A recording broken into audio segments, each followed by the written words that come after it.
Hey, I'm Lauren, certified building biologist, wellness interior designer, and healthy home educator.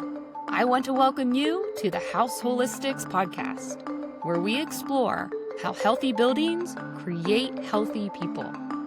I'll be bringing you life-enhancing conversations with some of the brightest minds in the world.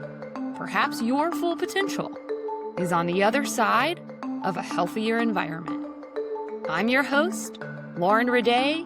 Let's go deeper.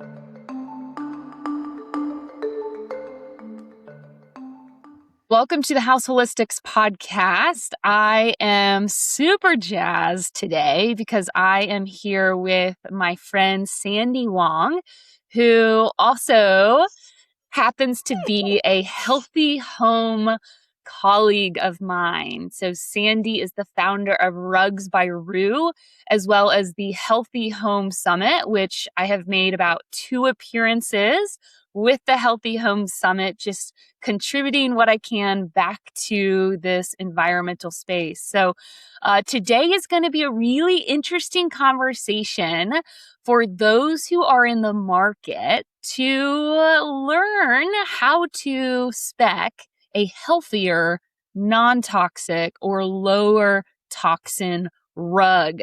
Now, rugs are kind of this thing that you don't really think about when it comes to ingredients and it comes to materials. We just kind of assume that rugs are safe, that rugs are okay, that there really isn't much to do with rugs. So I'm sure when we bring them into our home, there's not much that goes into them, right?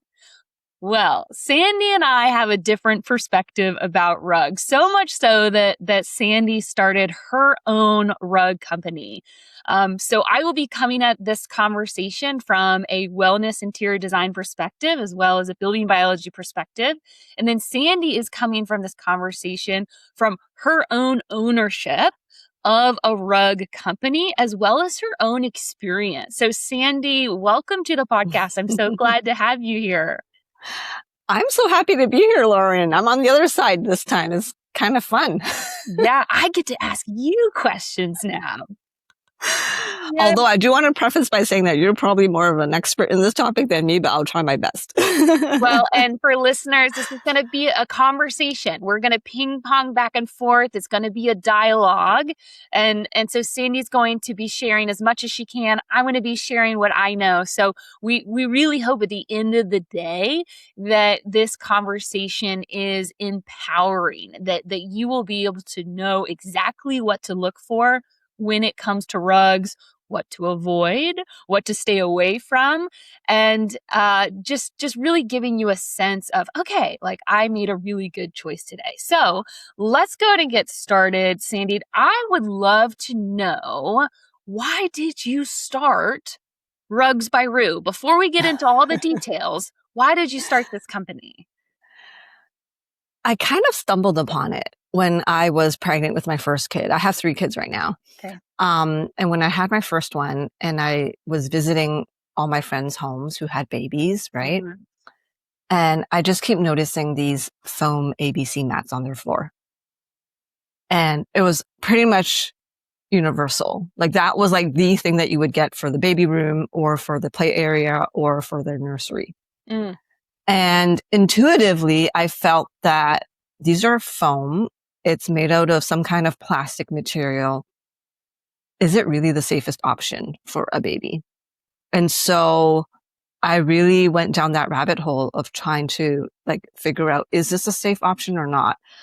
And this was way before I even entered the healthy home space. Yeah. And so I went down the rabbit hole, and that's kind of when I started learning about the chemicals and the microplastics and the VOCs that can be that can be emitted from a foam playmat. And then I figured, okay, maybe I could try like an area rug of some sort. And it's the same thing. Like a lot of the area rugs in the market was synthetic.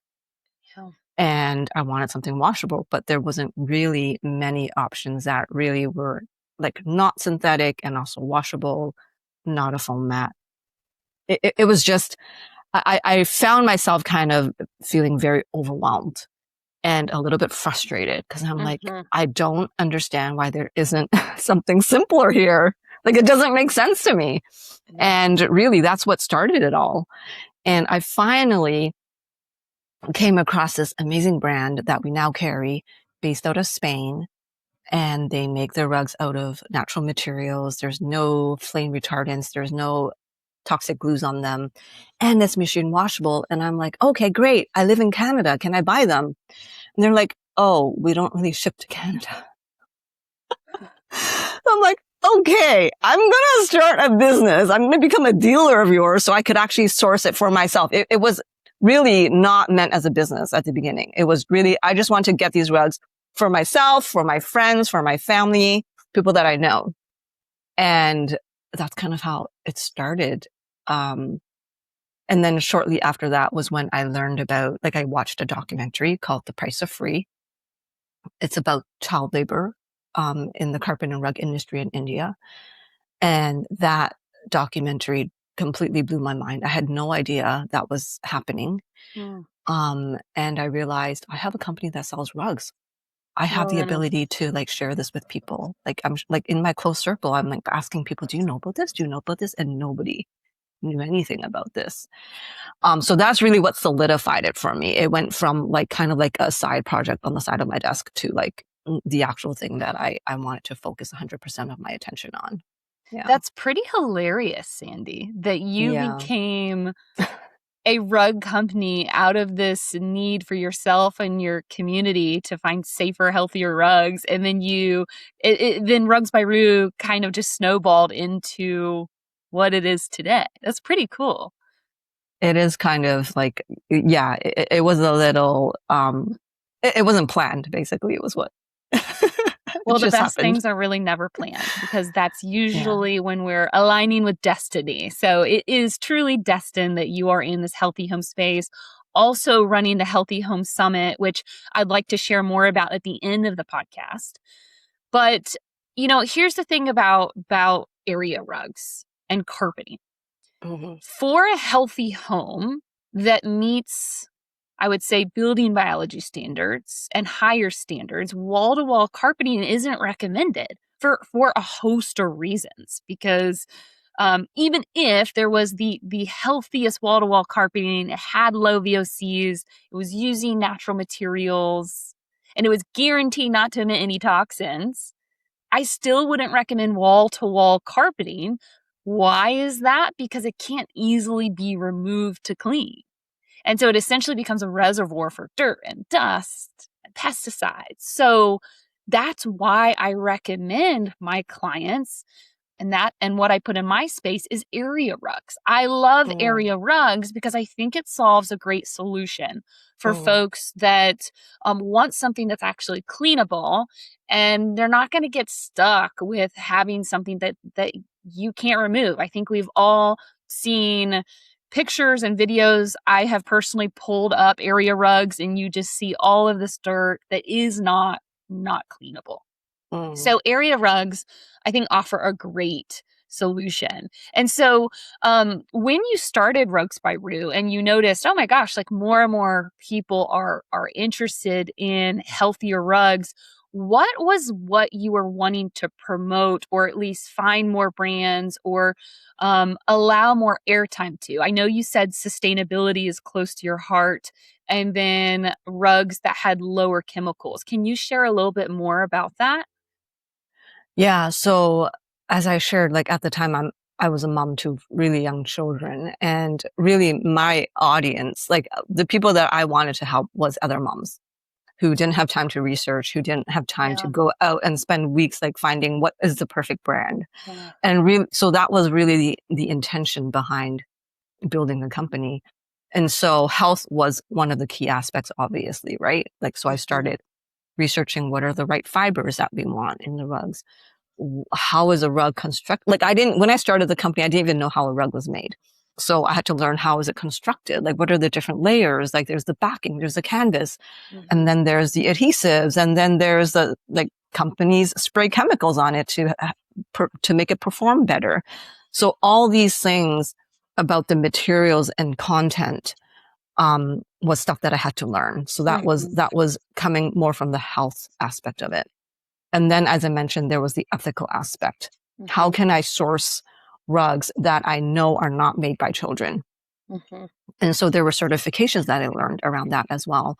And so now, with Rugs by Rue, we source only from legit sources that have these certifications or have a manufacturing process that we can verify. And then, of course, the last piece is obviously it has to be durable and long lasting. Like, we don't want fast fashion rugs. We want something that moms can easily clean and wash because they're going to have messes, right? There's going to be spills. There could even be pets that have accidents on the rug. So we want something that is washable, that can really test the time. What's the saying again? Test the time. Yeah, it's test the time of time. Stood the test of time. That's it. Yeah. And so those are kind of the three criteria where we really evaluate a rug from. Yeah. Okay. Fabulous. So before we get into helping people know exactly what to look for when it comes to rugs, let's talk about things to avoid. But I would say first, like, what is typically found in conventional rugs? Let's talk about that. I mean, you mentioned it earlier, toxic chemicals. So PFOS is a common chemical found in area rugs, and that's a forever chemical. So why do they use that in rugs? Well, it's to resist water and stains. And there's a reason why the industry uses these chemicals to make them more resistant to wear and tear. But a lot of the times, these applications or these stain resistant applications, they come with a cost.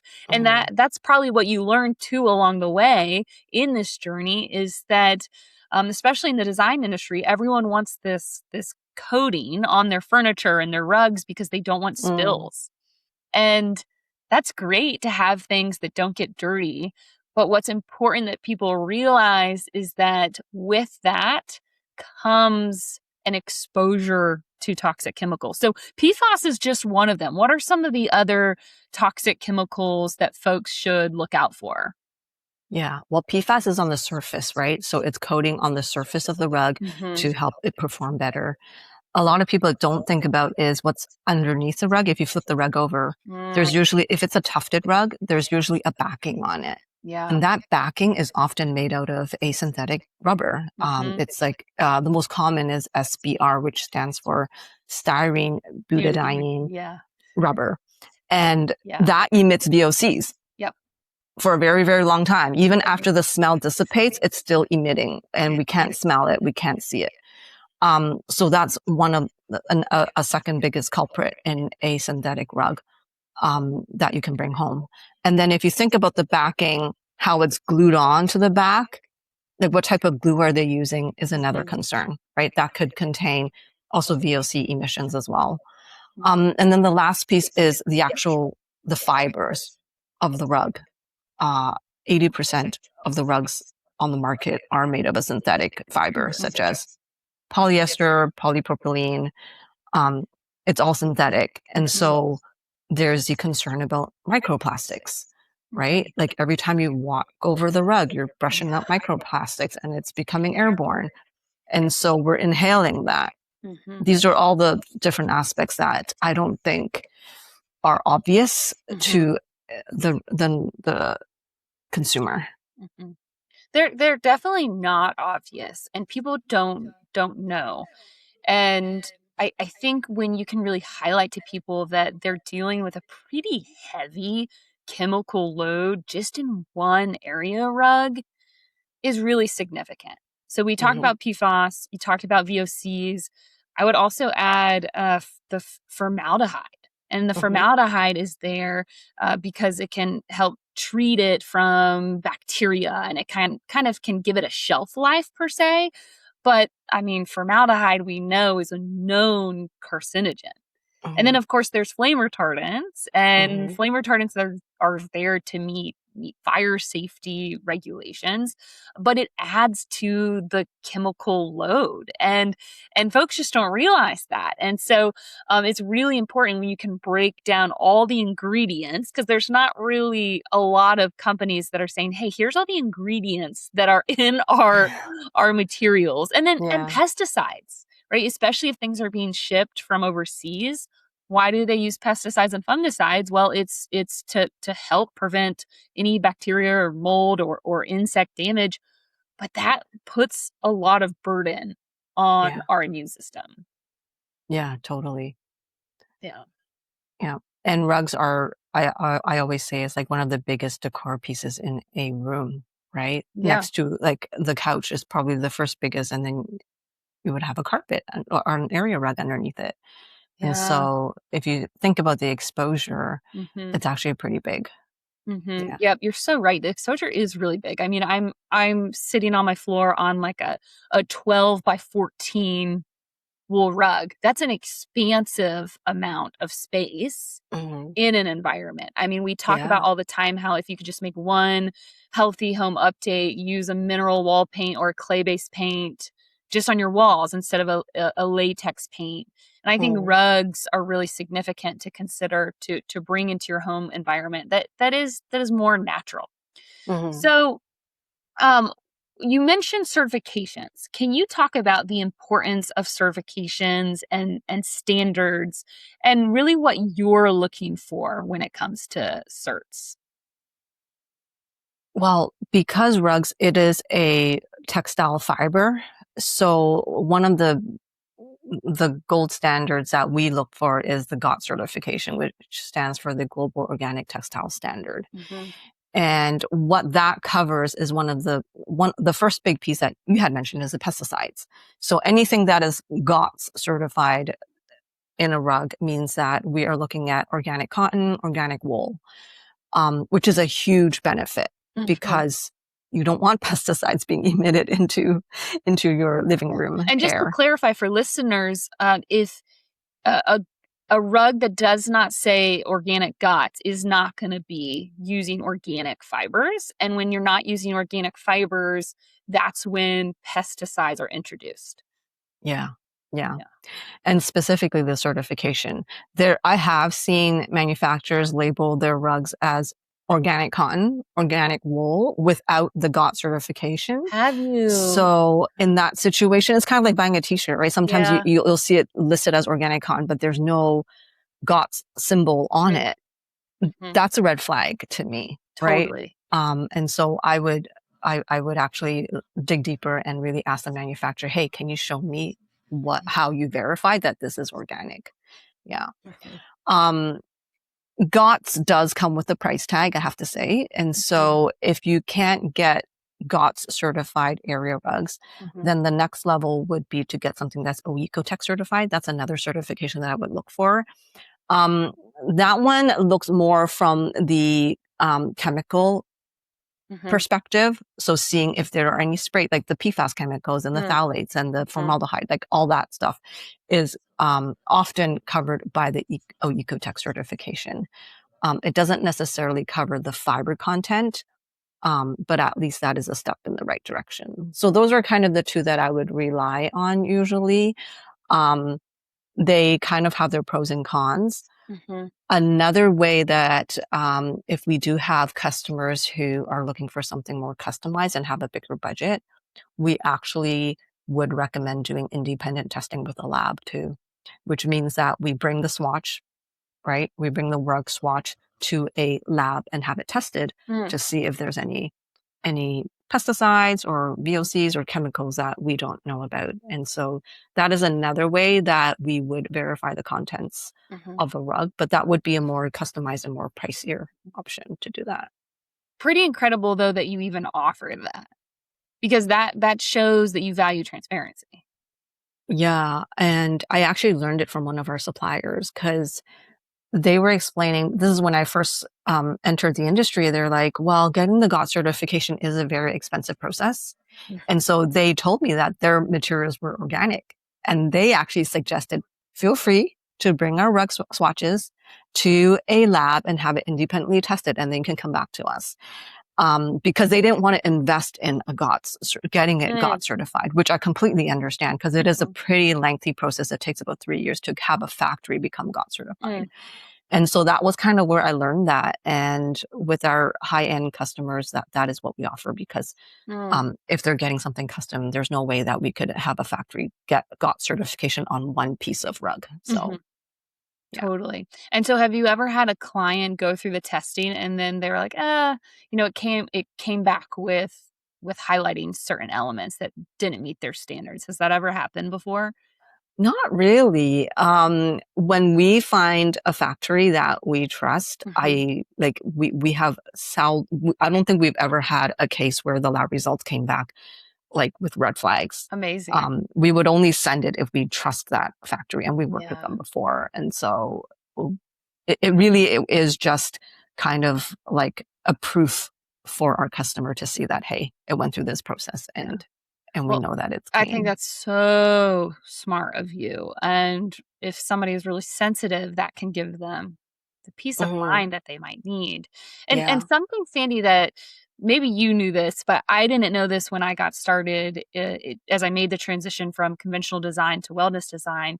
When it comes to certifications and standards, I kind of just thought, oh, well, this certification covers materials, and then this certification covers textiles, and then this certification covers furniture. I didn't really realize at the beginning that each certification or each declaration is providing transparent data, but kind of on like one pillar per se. So like each organization has its own set of standards that product or that furniture piece or that building material has to comply with. And so no single label covers everything. I didn't know that when I first got started. And so I think that's an important component for folks to realize, that you can certification stack, right? You can label stack to make sure that all those pillars are being covered based on your concerns. Yeah. One of the things that was shocking to me when I first started in this industry is the certification that covers it's a very similar fibers, right? We're talking about soft fibers, like whether it's cotton or wool. But when you use cotton or wool in a child product, like children's clothing or children's crib linens, mattresses, that level of requirement in order for it to test is way higher than the level of requirement for this the same materials, organic cotton and organic wool, but used in area rugs. So when I first learned about that, I'm like, well, how is it different? Because if I'm putting my baby on the rug, it's touching their skin, they're breathing it in. So I would expect that it would have the same level of integrity as something that goes in a baby nursery room, that is like part of their crib or their mattress or linens and stuff like that. And so that's kind of what I learned as well. It's like it's category dependent. And I don't think people have made that connection, or the people who create the standards haven't made that connection, that who is the end user. There is a possibility that the end user of this area rug is a baby, but that's not taken into consideration when they're creating these standards. Especially, like you said, when you think about babies, like they are laying on the rug and they are breathing so close to the rug. Unlike myself, I'm 3 feet from the rug unless I'm laying down, but babies are so close to it. So that's a really interesting insight. So let's talk about some of the main things that folks should consider to avoid, like the big top tier one. So we mentioned it earlier. It's synthetic fibers, it's synthetic backings. What else should folks avoid when it comes to area rugs and carpet? And chemical sprays on top. Chemical sprays on top. So it's the fiber, backing, and the finish is the 3 things that to make it easier for people to remember. Yeah. Yeah. So you can look for stain resistant technology. They love to market that. and advertise that because or water repellent. Water repellent, yeah. Or UV resistant. Yeah. Or color lasting, like those terms. Yeah. And when it comes to furniture like upholstery, you will see all of this resistant technology advertised quite freely. So rugs are doing the same thing too. Mm-hmm. Okay, so someone's shopping online, somebody's shopping in a store. What should somebody look for when it comes to a non-toxic or a lower toxic rug? You had mentioned natural fibers. What else? Well, the first thing I would do if I'm shopping in person is I would smell the rug. That's the easiest way, because it's not going to say on the label, oh, this thing is sprayed with flame retardants. It's not going to say that. So you want to just do the sniff test. Natural fiber rugs shouldn't be sprayed with anything, like especially like a wool rug, because unless it's you're smelling the dyes. Dyes is another category that I don't think we actually talked about yet. But the first thing I would say is do the smell test. If you smell anything that's chemically, then that means you're going to have the same smell in your home. So you don't want that. And then I would just flip the rug over and look at the content label. Look at it. It's not required as a disclosure, right, but the good brands will disclose what the material is, whether it's a blended wool, whether it's polyester or rayon or nylon, whatever it is, it should tell you. And so I would just look for not like a natural material, like either cotton, wool, or jute are the three materials that I would go for. Anything other than those three, I would say no to, because it's synthetic. And then you would also want to look at where it's made. If it's made in India, then you do want to pay attention to, you might want to do some research on that company and see, okay, where's the factory? Does it have the certification that we use to verify ethical manufacturing is called Good Weave. So does it have a Good Weave certification? Or does it have no does it not disclose its manufacturing process? I would do deeper research into the brand itself and the company and where the factory is located, just to verify the ethical standards that they use. Yeah. The Good Weave is important to look for. And like you had shared earlier with the GOTS certification, it was expensive for y'all to obtain. And so if a company is going to have some sort of standard, they're going to be bragging about it. Yeah. And then other labels, other red flags, if, as you mentioned, like things that I kind of get wary about is when it says 100% baby safe, or like the colors will last, or like it's water repellent. It's bacteria free or antibacterial. Those terms I would be wary of. Another funny thing that I've been noticing people throw around are certifications and standards like FSC, which kind of has nothing to do with health and rugs, but I've seen it on rug labels before. And so that's an interesting one. I think manufacturers just try to display whatever they could pull out of their sleeve. Because that's a forestry. Yes. That's a forestry certification. Now, I wonder if maybe it has if it has bamboo in it. It was viscose. Okay. That I remember there was one time I saw that and I was wondering, and it was viscose, which is made out of bamboo. Yeah. So that's probably why they had the FSC certification.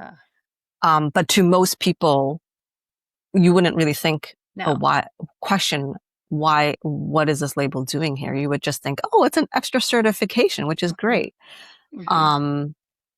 Yeah, it's really interesting. Silk is another red flag. And I recently encountered this because I had one particular customer who was specifically wanting a silk rug for their baby nursery. And I'm like, good luck to you. There is no such thing as real silk area rugs. If you find one, then it would be super, super, super expensive for it to be real silk. So most of the time, even if the label says silk, it's faux silk, Mm-hmm. which means it could either be made out of bamboo or rayon Mm-hmm. or some kind of, it could be a plant-based material Mm-hmm. that has been turned into a yarn. Mm-hmm. But in those cases, even if it is bamboo, it's still been processed so much Mm-hmm. that I wouldn't consider it safe. Yeah. It's been processed so much that it becomes synthetic almost. And so that is not one of the fibers that I would choose. Mm-hmm. Yeah, Yeah. it's they can't legally call it bamboo because it's not bamboo anymore because of all the caustic chemicals used to break down those heavy fibers of the bamboo and even Yeah. other trees like the eucalyptus tree. Like they literally can't call it bamboo anymore. So when people see viscose, then that's kind of hinting that it's bamboo, but it's literally not bamboo anymore because of all the chemicals used. Isn't Yeah. that wild? Yeah. Yeah.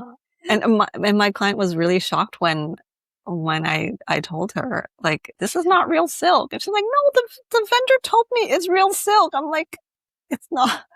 Go get it tested. Did she get it tested? She sent me so she got a quote from another company, and so I just asked her to send me the swatch. And the moment I took it out of the bag, I knew. So I was like, you could get it tested still if you, but yeah, I wouldn't even waste my money getting it tested because it's pretty obvious that it wasn't. Yeah.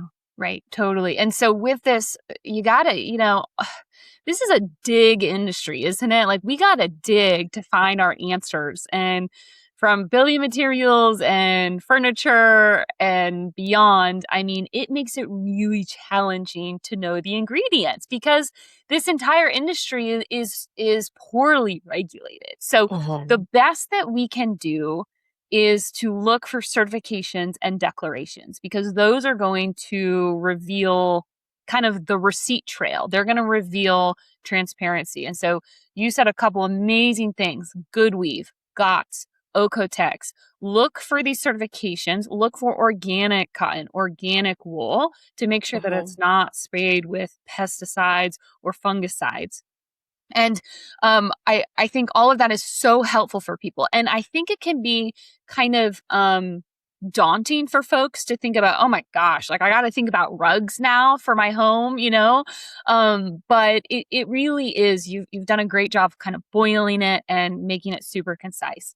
I would like to, I don't know if you've heard this story from Paula Baker Laporte's book about how the EPA took a stand against carpet. Have you heard this story before, Sandy? No. Okay, I would love to read it. And I think it will really paint a picture for listeners about why there is controversy with carpet. So this is from Prescriptions for a Healthy House by Paula Baker Laporte and John Banta. And this story can be found on page 216. So I'm just going to read it.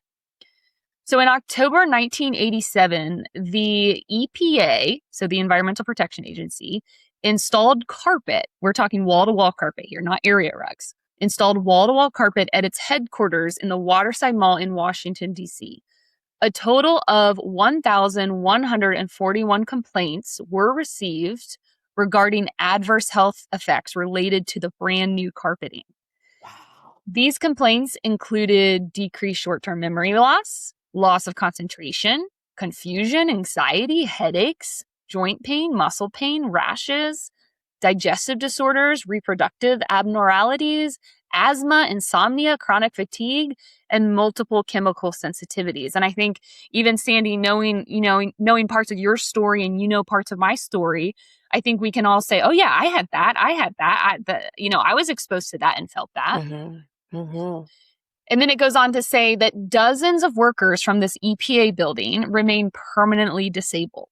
After the EPA investigated these carpet complaints from its own headquarters building, it published a report showing a positive correlation between the EPA worker complaints and the brand new carpet.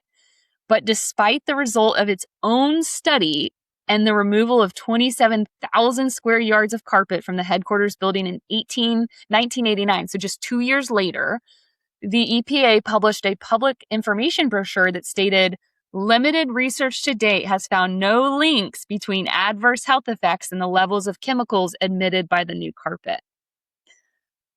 EPA Director of Health and Safety then went online and told the Washington Times that actually the freshly manufactured carpet clearly caused the initial illness.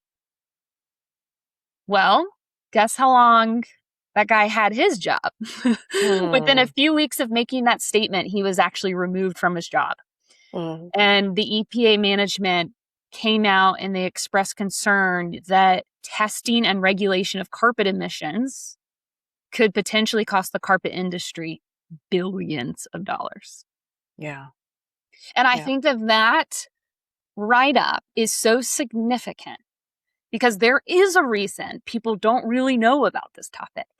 And I think in a way it's been hidden from the public eye, even from the EPA, who had a pretty incredible case of carpet controversy. Isn't that crazy? Nuts? That is crazy. Yeah. Yeah. Yeah. So I wanted to read that because I think that it really can wake people up to realizing that we have to take the power back in our own hands to make better choices, to make more sustainable choices, to make healthier choices. And once somebody knows this information, as you know, Sandy, they have it for life. And so I think that's why we both enjoy educating people so much, is because, I mean, then they can pass that information on to their children's children. And we've just become so disconnected from nature that we don't know this stuff. But it can kind of feel sometimes scary to talk about the concerns. But again, once you know it, and you're empowered to make better choices. So is there anything else you'd like to share before we wrap up this really important conversation about making healthier, safer rug choices, Sandy? I feel like area rugs is often the last thing that people think about. Yeah. Yeah. When you're doing like either a renovation or maybe you're just flipping a room and just want to give it a new look. They often think about all the other 10 things in the room first before they think about the area rug. And so, and that's okay. Like this is kind of the reason why we started the Healthy Home Summit, right? It's to give people different avenues. Some people, like different people are in different parts of their journey towards creating a non-toxic home for themselves. And so I guess the last piece I want to leave people with is don't beat yourself up if you bought a synthetic rug in the past. I mean, I've made that mistake before. Me, 5,000. Yeah. Yeah. And really, hopefully if you listen to this episode, the next time you do a room reno or a flip, I hope it influences how you prioritize your budget. Right? Like I often say, I choose health over, I mean, with all the options nowadays, you don't really have to give up aesthetics. Right. Like you don't have to really pick one or the other. But if you really do have to pick one or the other, then I would prioritize health over anything else. And so that's how it would look in my budget as well as I'm going through renos or projects like that. And so that's kind of what I just want to leave people with is meet yourself where you are on your journey and take the information, as Lauren said, and hopefully you feel empowered and it will inform your new decisions going forward and shift your priorities in a way that is aligned with improving your health. Beautiful. Yeah. And think about rugs as an investment. Past generations would invest in these really nice Persian wool rugs that they could pass down to their kids. So I think if we kind of put that mindset on of spending a little bit more money on a rug that meets health standards, but we know it's a high quality rug that's durable, that's going to last a long time. So really, it's shifting our mindset from fast fashion furniture, fast fashion decor to something that has long-term sustainability and durability. Yes. Yeah. Okay, Sandy, can you tell us, as we wrap up, a little bit about the Healthy Home? and what you've got on the docket this fall. You've got a pretty busy fall with events and things. So please share a little bit more. Well, our Healthy Home Summit platform is continuously offering free webinars, free resources for people to just grab. It doesn't cost you anything, and you can attend any webinar you want, and you learn from experts like Lauren. And what is upcoming, which is super exciting, is our October summit. So we host 2 summits a year, one in the spring and one in the fall. So the next one that we have planned is October 15, 16, and 17. And Lauren will be one of our guest speakers at the summit. We usually bring over 25 experts to the summit to talk about different topics, from indoor air quality to water quality, EMF, emissions, microplastics, mold, you name it. So we try to cover all these different areas on how to create a healthier living environment for yourself and your family. So Healthy Home Summit, look us up, and we'll see you at the summit, hopefully. It's such a great event. You guys don't want to miss it. There are like an incredible amount of experts that are all coming into one funnel just for you to help educate and inspire and empower.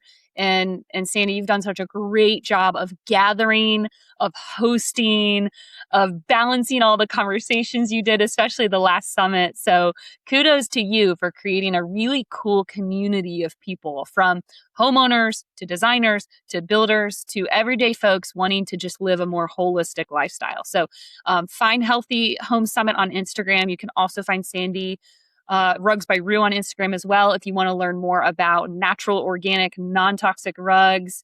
And I'm just so grateful to have you on today. And thank you, Sandy, for just being your beautiful, genuine self, and being an open vessel of sharing knowledge and not just keeping it to yourself. So thank you, my friend. Thank you, Lauren.